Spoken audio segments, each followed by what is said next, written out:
कभी कभी कुछ इमारतें खुद में जिंदा होती हैं और हवेलियां जो राजाओं के शौक थे वो बन जाती हैं रूहों की कब्रें। राजस्थान के बीकानेर से करीब 70 किलोमीटर दूर एक छोटा सा गांव है खेजड़ली। दूर दूर तक फैला रेतीला मैदान, वीरान रास्ते और सूखे पेड़, जैसे किसी भूतिया कहानी का सजीव चित्र है।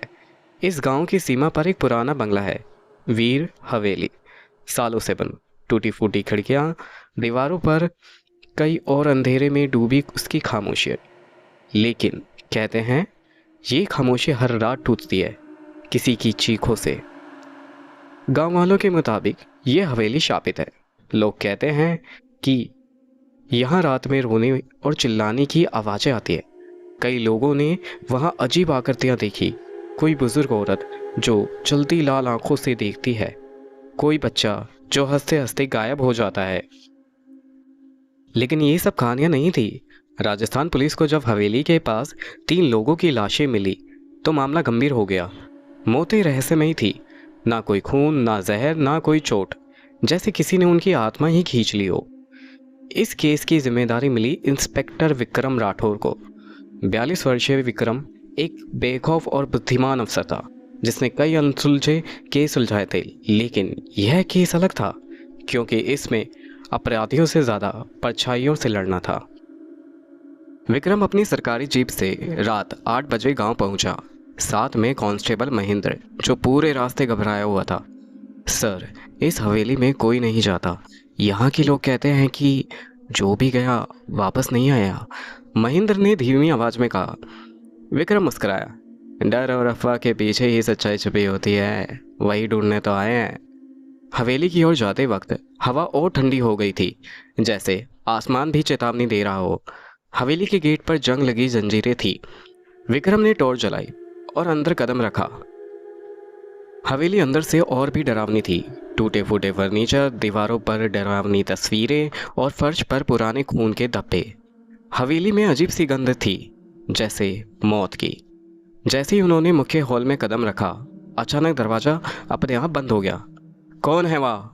विक्रम ने चिल्लाया, लेकिन जवाब में बस सन्नाटा। तभी एक कमरे से किसी महिला की सिसकियों की आवाज़ आने लगी। विक्रम और कर दिया है, वह अब पागल हो चुका है। रातों को वह किसी काले तांत्रिक के साथ अनुष्ठान करता है। वह कहता है कि अमर होना चाहता है और उसके लिए हमें उसे बलि देनी होगी। अगर यह डायरी कोई पढ़ रहा है तो जान लो, यह हवेली सिर्फ ईंट पत्थर नहीं बल्कि पाप और खून का किला है। विक्रम को अब यकीन हो गया था कि इस हवेली में कुछ ना कुछ अंधविश्वास और लालच का मिला जुला खेल चल रहा है। इसी दौरान गांव की एक 17 साल की लड़की सुजाता अचानक गायब हो गई। आखिरी बार उसे हवेली के पास देखा गया था। पूरा गांव डर के मारे थर थर कांपने लगा। विक्रम ने पूरे इलाके की खोजबीन शुरू की और हवेली के पीछे के जंगल में सुजाता का लाल दुपट्टा मिला, फटा हुआ और खून से सना। क्या वो मर चुकी थी या किसी ने उसे बंदी बना लिया था? अगर आप वीडियो में अभी तक बने हुए हैं तो प्लीज़ वीडियो को लाइक ज़रूर कीजिएगा और चैनल को सब्सक्राइब ज़रूर कीजिए। हवेली के पूजा घर में एक शैतान की मूर्ति थी। विक्रम को उसका आकार कुछ असामान्य लगा। जांच करने पर पता चला मूर्ति की आंखों में कैमरे लगे थे। ये कोई आधुनिक तकनीक नहीं थी, बल्कि किसी ने पुरानी खुफिया व्यवस्था बनाई थी जिससे हवेली के हर कोने पर नज़र रखी जा सकती थी। अब मामला और गहरा हो गया था।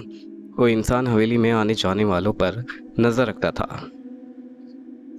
हरि सिंह ने बताया कि ठाकुर वीर प्रताप के साथ जो तांत्रिक अनुष्ठान करता था उसका नाम रुद्र शास्त्री था, जो 30 साल पहले गांव छोड़कर चला गया था। लेकिन कुछ लोग कहते हैं वह अब भी जिंदा है और हवेली के पीछे के काले जंगल में रहता है। विक्रम अब तक यह जान चुका था कि हवेली में जो कुछ हो रहा है वो सिर्फ भूत प्रेत की कहानी नहीं है। उसके पीछे का कोई बड़ा राज और शायद कोई जिंदा इंसान छुपा है। उसे गांव के बुजुर्ग हरि सिंह से पता चला कि ठाकुर वीर प्रताप के समय का एक पुरोहित हुआ करता था, रुद्र शास्त्री। बहुत ही तेजस्वी लेकिन रहस्यमय इंसान। कहते हैं वो तंत्र मंत्र में भी परंपरागत था। ठाकुर से किसी बात पर अनबन होने के बाद वह एक दिन गायब हो गया। लेकिन कुछ लोगों का कहना था वह अब भी हवेली के पीछे वाले जंगल में टूटे हुए आश्रम में रहता है। विक्रम ने अपनी बंदूक ली और अकेले जंगल में दाखिल हो गया। पेड़ों की शाखाएं जैसे उसके रास्ते रोक रही थी। धुंध और नमी से भरा माहौल, हर तरफ डर पसरा था। करीब आधे घंटे की खोज के बाद उसे एक टूटा फूटा प्राचीन आश्रम मिला। उस पर बेलें चढ़ी थी, लेकिन अंदर से धुआं निकल रहा था। आश्रम के अंदर बैठा था रुद्र शास्त्री। लंबी सफ़ेद दाढ़ी, घेरुए कपड़े, माथे पर भभूत और आंखें ऐसी जैसे सब कुछ जानती हो। आ ही गया तू, बिना देखे ही उसने कहा। विक्रम चौंका। आप रुद्र शास्त्री हो? था भी, हूँ भी, लेकिन अब दुनिया ने मुझे बुला दिया है, बस हवेली ने नहीं। उसकी आवाज़ में एक अजीब कपकपी थी। ठाकुर वीर प्रताप पाप में डूब चुका था। मैंने उसे रोका, चेताया, लेकिन उसने मेरी पूजा पाठ की जगह काले तांत्रिकों को बुलाया। जब उसकी हवस ने उसकी ही छोटी बेटी की बलि मांगी, मैं हवेली छोड़ आया, लेकिन मेरी आत्मा अब भी वहीं अटकी है। विक्रम ने पूछा, क्या हवेली में आज भी कोई है जो इन बलियों को जारी रखे हुए है? रुद्र बोले, हाँ, कोई है। ठाकुर का खून अब भी हवेली में बहता है। वो हवेली को सिर्फ हवेली नहीं, अपना मंदिर समझता है, जहाँ वह अपनी हवस और पाप की पूजा करता है। गांव की लड़की सुजाता लापता थी। विक्रम ने जंगल से लौटकर तहखाने की गहराई में फिर से खोज की। वहाँ उसे मिला एक नया गुप्त दरवाज़ा। दरवाज़ा खुलते ही एक सुरंग दिखी, अंधेरी, सड़ी हुई हवा से भरी। उसमें कई पुराने कंकाल, औरतों के कपड़े और चिल्लाने की आवाज़ें की रिकॉर्डिंग। लेकिन सबसे भयानक चीज़ थी एक हाल ही में मरा छोटा बच्चा, जिसकी आंखें खुली थी और शरीर अधजला था। जांच से सामने आया ठाकुर वीर प्रताप का पोता करण सिंह, जो अब शहर में रहता है। महीने में एक बार हवेली आता है और रात बिताता है। गांव के लोग कहते हैं कि हवेली में उसके आने के बाद ही डरावनी घटनाएं होती है। विक्रम ने उसे हवेली में बुलाया, कागजी कार्रवाई करने के बहाने। करण हवेली में आया, सूट बूट पहने, आत्मविश्वास के साथ।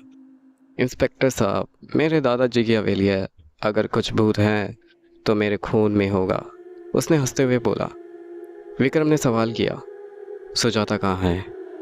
हवेली के पाप को अब सिर्फ खून से धोया जा सकता है, और मैं उस परंपरा का रखवाला हूँ। कर्ण ने तहखाने में एक दीवार खोलकर विक्रम को अंदर ले गया। वहाँ सुजाता जिंदा बंद थी, बेहोश। पूर्णिमा की रात उसका अंतिम तर्पण होता। कर्ण ने कहा। विक्रम ने बंदूक तान दी, लेकिन कर्ण ने हमला कर दिया। दोनों में जोरदार लड़ाई हुई। अंततः विक्रम ने गोली चलाई, कर्ण सिंह मारा गया। हवेली शांत हो गई। गांव में राहत थी। सुजाता को बचा लिया गया था। कर्ण सिंह की मौत के बाद विक्रम ने हवेली में खोज की और उसे वहाँ कुछ अजीब दस्तावेज मिले। दस्तावेजों में यह सबूत था कि ठाकुर वीर प्रताप और उसके वंशजों ने हवेली को काले तंत्र मंत्र के अनुष्ठानों के लिए इस्तेमाल किया था, ताकि उनकी सत्ता कभी ख़त्म ना हो। लेकिन अब हवेली को उसकी असली मुक्ति मिल चुकी थी। विक्रम ने सोचा, शायद हवेली का असली शाप अब ख़त्म हो चुका है। रंभा देवी की आत्मा को शांति मिली है। अब हमें आगे बढ़ने का मौका मिलेगा। हवेली की कहानियाँ अब सिर्फ पुरानी दीवारों तक सीमित थी। विक्रम ने महसूस किया कि इस केस ने उसे बहुत कुछ सिखाया था। अब उसे एक नई दिशा मिल चुकी थी। वह जानता था कि इस हवेली के रहस्यों का अंत नहीं था, लेकिन उसने अपना उद्देश्य पूरा कर लिया था। यही कहानी यहाँ पे समाप्त होती है। मिलते हैं अब अगली कहानी में। उम्मीद करता हूँ आपको भी स्टोरी पसंद आई होगी, तो प्लीज़ वीडियो को लाइक ज़रूर कीजिएगा और चैनल को सब्सक्राइब ज़रूर कीजिएगा। मिलते हैं अगली कहानी में, तब तक के लिए गुड बाय।